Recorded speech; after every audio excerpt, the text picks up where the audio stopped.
Ayat ini masih kelanjutan tentang kisah Qabil dan Habil, di mana digambarkan tragedi pertama dalam sejarah manusia, yaitu kasus pembunuhan yang dilakukan oleh seorang saudara kepada saudaranya, yaitu Qabil terhadap Habil.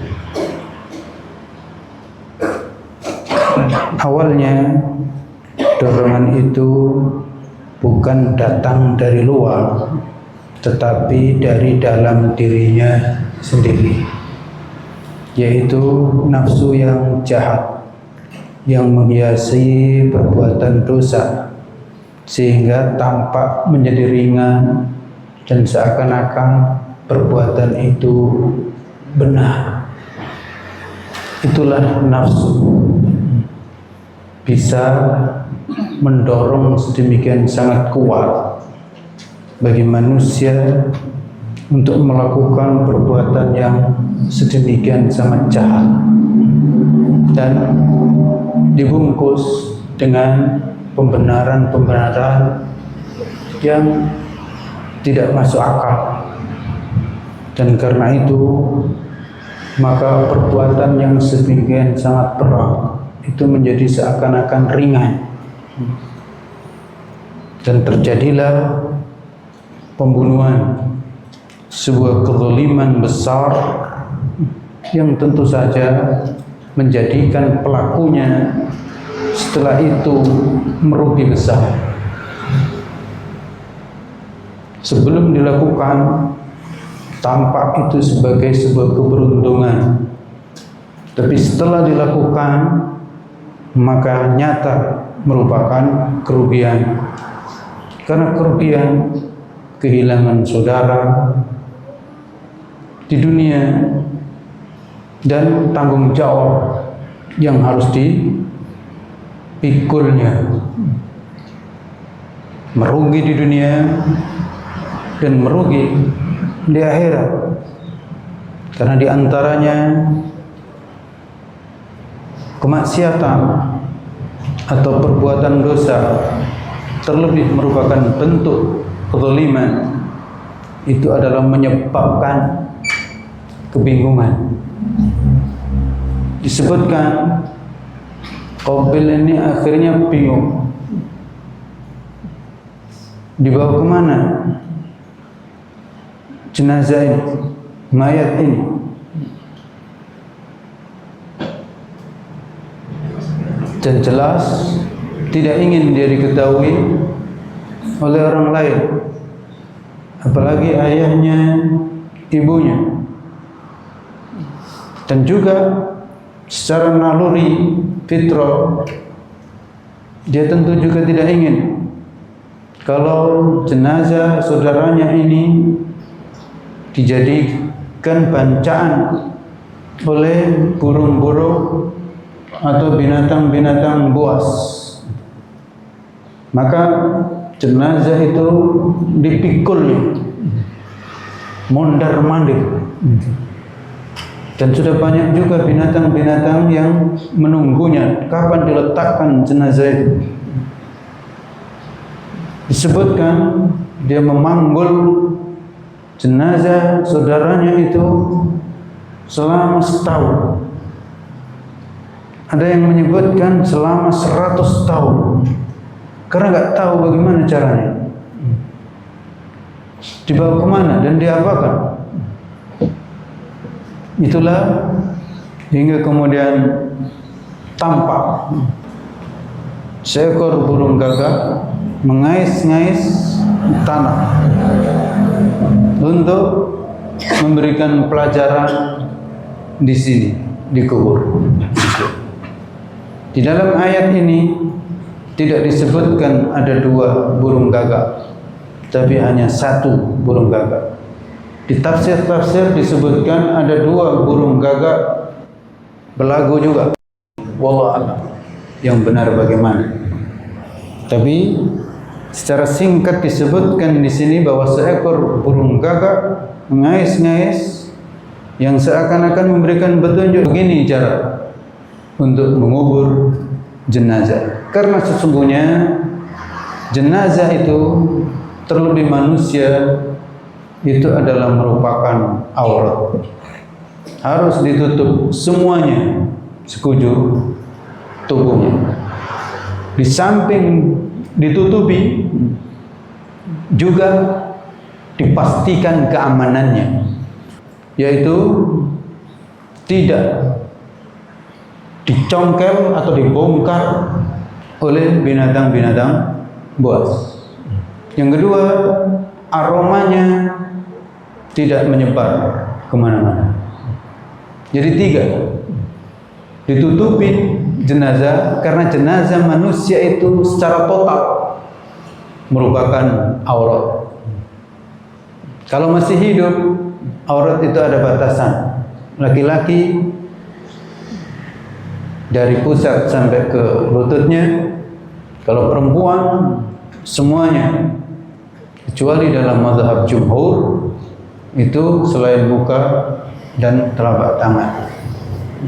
Tapi mazhab yang lain itu semuanya perempuan. Tapi kalau sudah meninggal dunia, maka manusia menjadi sebuah aurat jasadnya secara keseluruhan. Karena itu tidak ada tempat untuk menutupinya kecuali bumi, yaitu di kubur. Maka sebelum dikubur, jenazah ditutup semuanya, dan kalau sudah dikubur, maka dipastikan penguburannya itu tidak memungkinkan untuk dibongkar oleh binatang-binatang yang ada di atas bumi. Adapun binatang-binatang yang di bawah bumi, ya biarlah, itu di luar kemampuan manusia. Dan juga aromanya hendaknya ditutupin agar tidak mengganggu kehidupan.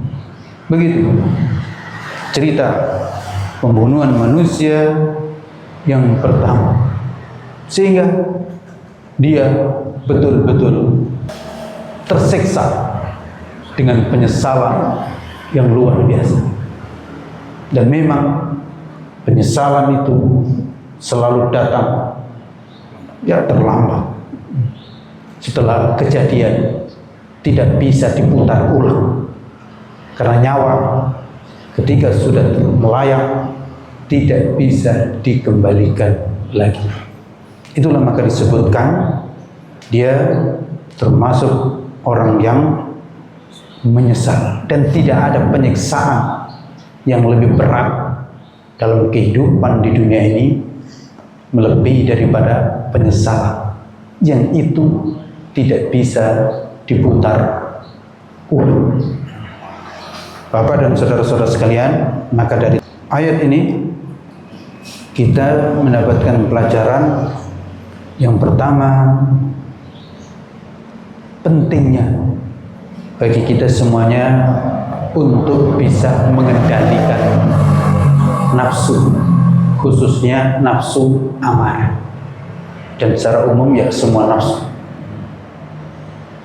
Di antara keistimewaan manusia, memang manusia itu Allah kasih nafsu.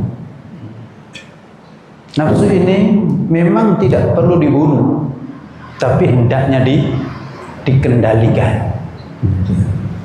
Dikendalikan dengan apa? Dikendalikan dengan akal sehat. Dikendalikan dengan apa? Dikendalikan dengan fitrah, hati nurani. Dikendalikan dengan apa? Dikendalikan dengan keimanan, ketakwaan. Dan nafsu manusia ini memang sangat hebat, kekuatannya dahsyat, maka memang harus dikendalikan. Dan pada dasarnya orang yang hebat itu adalah orang yang bisa mengendalikan hawa nafsunya. Orang yang hebat itu adalah orang yang bisa mengendalikan amarahnya. Orang yang hebat itu adalah orang yang bisa menaklukkan hawa nafsunya. Dan hawa nafsu itu memancar dan keluar bisa melalui lisannya, bisa melalui matanya, bisa melalui tangannya, bisa melalui kakinya, bisa melalui perutnya, mulutnya, bisa melalui kemaluannya. Maka di situ hendaknya orang bisa mengendalikan nafsunya. Ketika nafsu mengalir ke tangan, maka orang harus bisa mengendalikan tangannya. Nafsu Qabil mengalir ke tangannya kemungkinan saat itu, sehingga dia ringan mengambil batu besar ditimpakan kepada kepala saudara. Padahal batu itu sangat besar. Atau disebutkan dicekiknya hingga tidak bernafas, atau dengan cara-cara yang lainnya. Di sini tidak disebutkan caranya, tapi kita bisa membayangkan bagaimana cara-cara orang melakukan pembunuhan.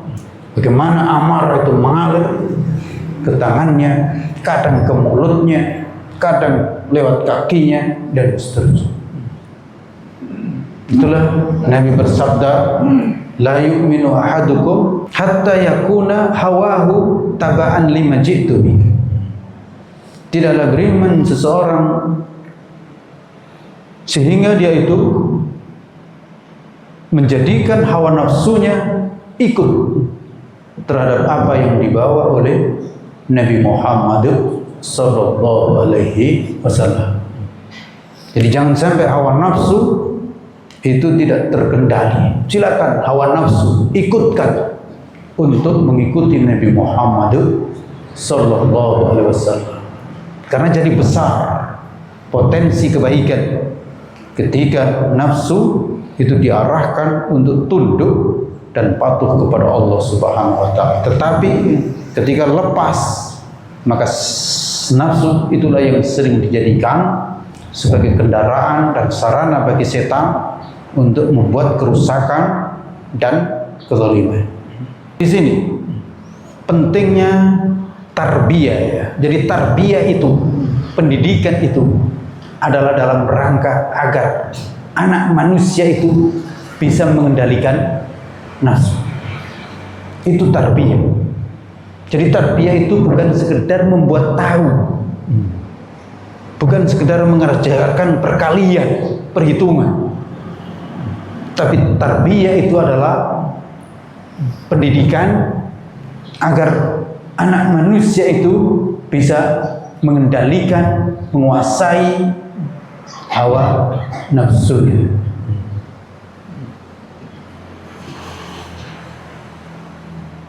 Karena anak biasanya nggak tahu itu, bawa batu melempar, belum tahu dia. Maka di situ dididik semenjak dini agar anak itu bisa mengendalikan hawa nafsunya. Inilah inti daripada pendidikan, dan inilah inti dari pekerjaan guru.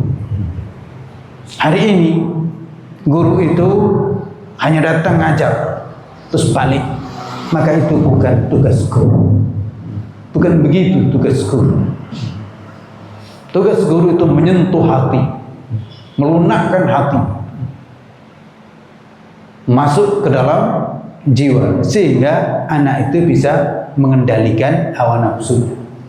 Silakan dilihat bagaimana ada tawuran, ada geng motor, balapan, bacokan, terus ujungnya narkoba, ujungnya nendang ibunya, sampai ada yang meninggal. La haula wala quwwata illa billah. Wahai para guru, ya, di situ tugas kita sebagai guru itu melunakkan hawa nafsu agar hawa nafsu itu bisa dikendalikan oleh hati nurani, akal pikiran, dan tentu saja oleh keimanan, yaitu agama. Berikutnya, yang kedua, dosa besar ternyata berawal dari penyakit hati, yaitu hasad dan dengki. Itulah maka di antara tugas guru itu adalah tazkiyatun nafas, membersihkan hati dari penyakit-penyakit hati. Banyak orang tua dan manusia itu fokus hanya mengobati penyakit fisik. Bukan nggak penting-penting, tapi ada yang lebih penting, yaitu penyakit hati. Karena ternyata pembunuhan atau kematian pertama yang terjadi dalam kehidupan anak manusia itu bukan karena penyakit jasmani, tapi penyakit hati. Di situ.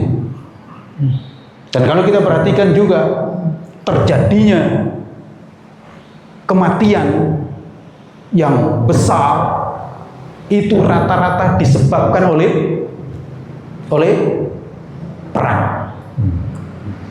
Karena musibah masih dikit. Karena musibah alam masih dikit. Apalagi karena wabah-wabah penyakit masih dikit. Yang besar adalah karena terjadi peperangan. Di situ. Yang besar adalah karena terjadi pembunuhan. Silakan dicek berapa kasus terjadi pembunuhan di setiap malam. Baik pembunuhan secara cepat maupun pembunuhan yang berangsur. Di situ. Oleh karena itu penting sekali untuk senantiasa membersihkan jiwa, proses pembersihan jiwa itu. Qad aflaha man zakkaha wa qad khaba man dassaha. Dan di antara penyakit hati yang pelajaran berikutnya, dan di antara penyakit hati yang sangat berbahaya itu adalah hasad dan dengki. Jadi ternyata dosa pertama itu penyebabnya adalah hasad dan dengki. Dan ini adalah dari iblis. Yang muncul pertama kan hasad dan dengki. Dia nggak suka hati ketika Adam memiliki keunggulan, hingga iblis dan semua makhluk, para malaikat diperintahkan untuk hormat. Dia sakit hati. Dan ini juga kemarin kita ketahui sakit hati karena kok Habil itu lebih unggul. Kurbannya diterima, kurban dia tidak. Padahal persoalannya bukan karena Habil, tapi persoalan dirinya sendiri. Kenapa kurbannya tidak diterima? Bukan persoalan orang lain. Seharusnya menjadikan introspeksi diri, tapi ternyata jadi malah emosi. Dikasih nasihat tambah jadi. Karena itulah hadis menyebutkan bahwa iyyakum wal hasad, fa innal hasada ya'kulu fa innal hasada ya'kulul hasanati kama ta'kulun narul hatab.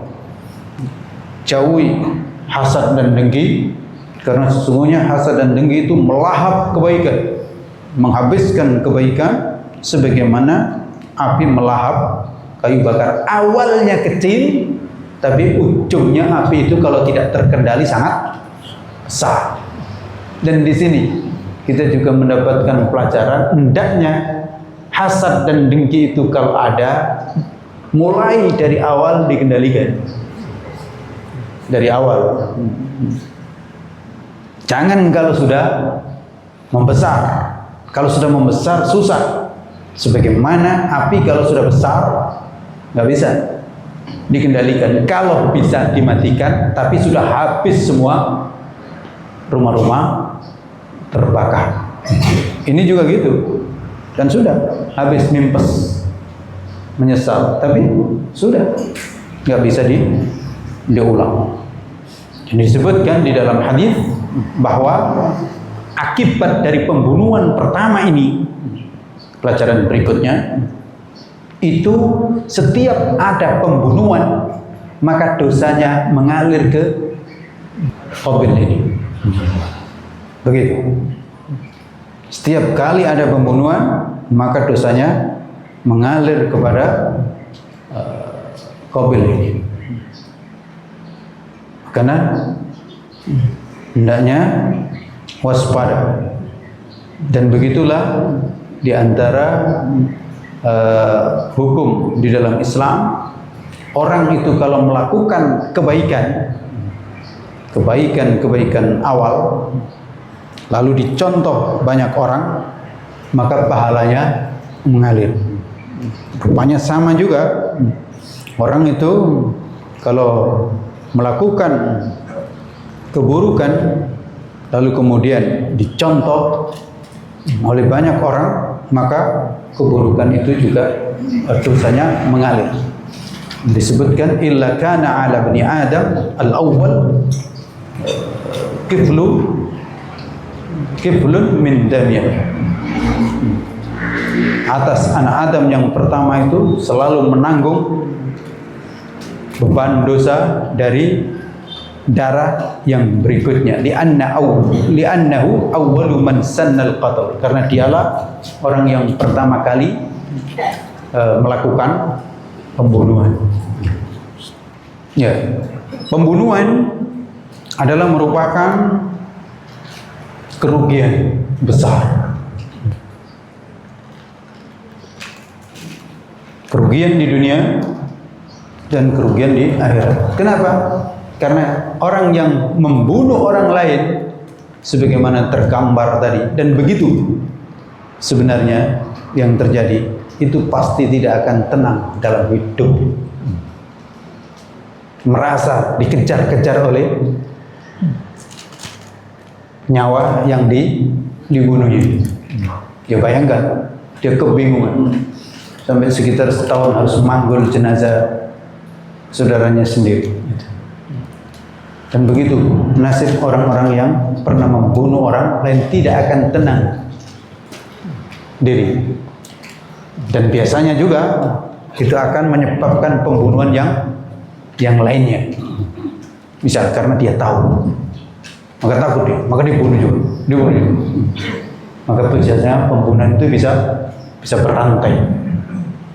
Kerugian di dunia dan kerugian di akhirat, karena ya dia akan diminta pertanggungjawaban oleh Allah Subhanahu wa taala. Apalagi kalau sampai dicontoh banyak orang, maka terus mengalir. Berikutnya, manusia ini ternyata pada dasarnya bodoh. Manusia ini ternyata pada dasarnya bodoh. Karena itu wajib belajar. Coba bayangkan, ngubur jenazah aja nggak tahu. Setelah membunuh nggak tahu diapakan. Diapakan. Dan begitu juga sampai sekarang. Orang-orang itu yang membunuh itu kan bingung dia diapakan dia. Dan oleh karena itu biasanya pembunuhan itu terungkap karena perilakunya sendiri. Bahkan kadang-kadang dia sendiri yang cerita.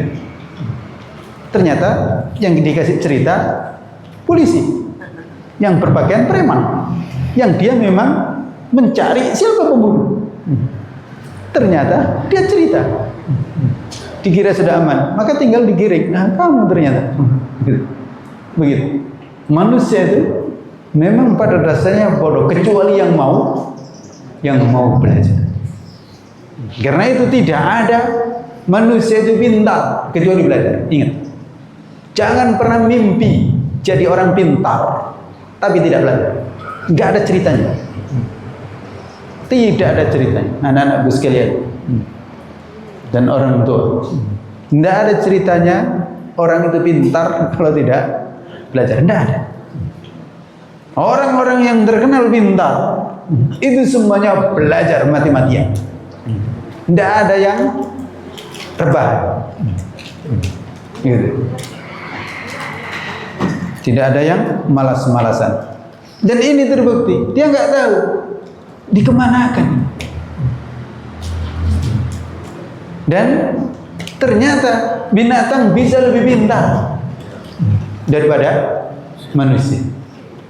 Binatang bisa lebih pintar. Oleh karena itu memang sumber ilmu pengetahuan bagi manusia itu dua.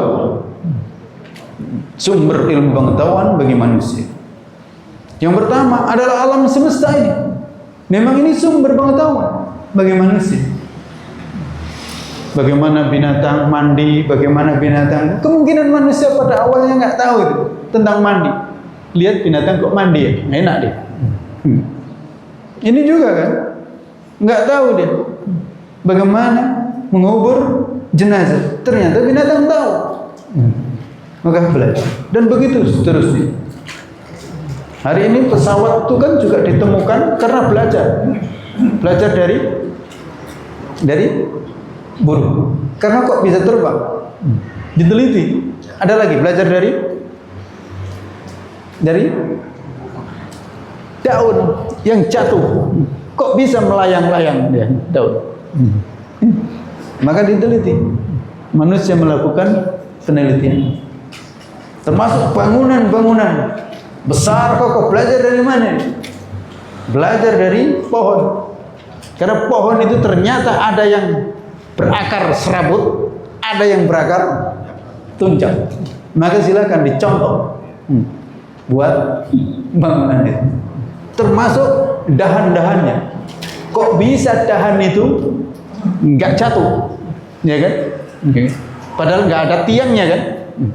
Di ujungnya, begitu. Maka kita diperintahkan untuk memikirkan alam semesta itu, pikir, karena itu sumber daripada ilmu pengetahuan. Tapi ada satu lagi sumber ilmu pengetahuan yang inti dan yang menentukan tentang selamat tidaknya manusia, yaitu wahyu agama. Maka bahaya orang itu kalau hanya punya ilmu pengetahuan yang berdasarkan alam semesta. Iya, mungkin saja dia pintar, bisa membuat ini, bisa membuat itu, tapi celaka. Tapi begitu juga, hanya mengerti ilmu wahyu, tidak mengerti ilmu pengetahuan yang digelar oleh Allah di alam semesta, bahaya juga. Nggak bisa makan, nggak bisa minum, nggak bisa membangun kekuatan.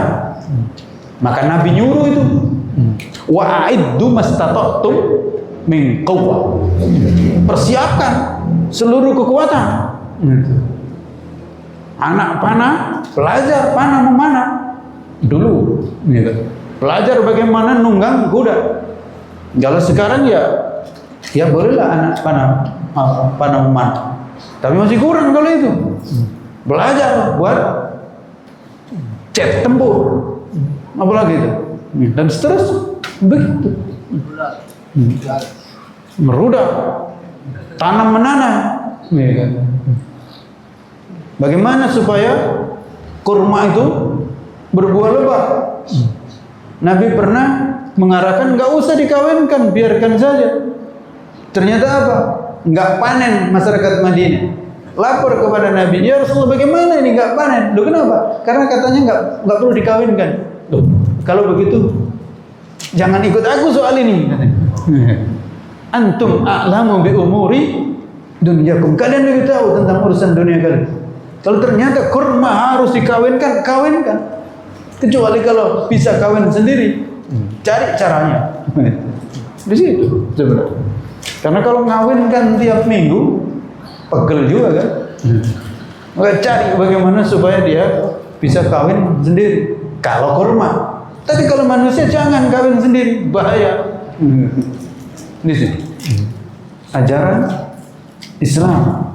Maka Islam kuat sekali pegangannya dengan wahyu yang menunjukkan tentang benar dan salah. Tapi juga orang yang beriman kuat sekali ilmunya terkait dengan ilmu alam semesta. Belajar, berpikir. Karena itulah para sahabat ada yang mengeluarkan anak panahnya itu bukan satu keluar, tapi bisa 10, bisa 20 langsung terkena. Itu kan hebat. Bagaimana Khalid bin Walid dahsyat dan seterusnya dan seterusnya. Di situ. Berikutnya yang ke 9. Penyesalan setelah dosa itu merupakan bentuk siksa di dunia. Maka disebutkan fa asbaha minan nadimin. Dan penyesalan itu dia merupakan siksa yang berat. Karena itu hendaknya orang waspada, jangan sampai menyesal di kemudian hari, karena nggak bisa diulang. Banyak kan orang tua yang menyesal kan, ya seandainya saya dulu belajar kayak begini, gitu kan, saat masih muda, kan gitu. Tapi nggak bisa lagi. Seandainya. Maka seharusnya anak-anak yang ada sekarang belajar. Jangan ego kalau dinasihatin orang tua. Kenapa? Karena orang tua itu pernah muda. Orang tua itu pernah muda. Dia sekarang sudah tua, tapi pernah muda. Sementara anak muda belum pernah tua. Oleh karena itu dengar ucapan-ucapan orang tua agar tidak menyesal di kemudian hari. Beratnya belajar di saat belajar, ya itu nanti merupakan kenikmatan. Tapi beratnya orang tua karena kebodohan dan tidak bisa belajar, itu adalah yang memang penyesalan yang luar biasa. Tinggal andaikan di situ.